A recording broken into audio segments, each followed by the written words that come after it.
ပြ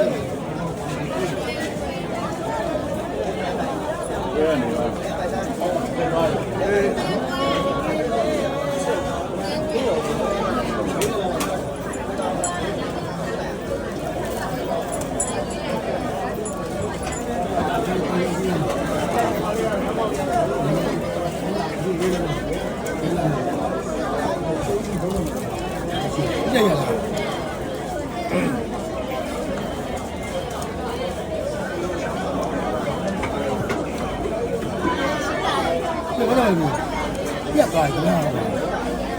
ဟုတ်တယ်ပါလားဟုတ်အခွန်ကိုတက်တော့ဒီထွားမစညနေပဲလမ်းလျှောက်သေးတာနော်ညနေပဲလမ်းလျှောက်သေးတာလို့ ဒီမှာမချားပြမီးတောင်းဖို့နော်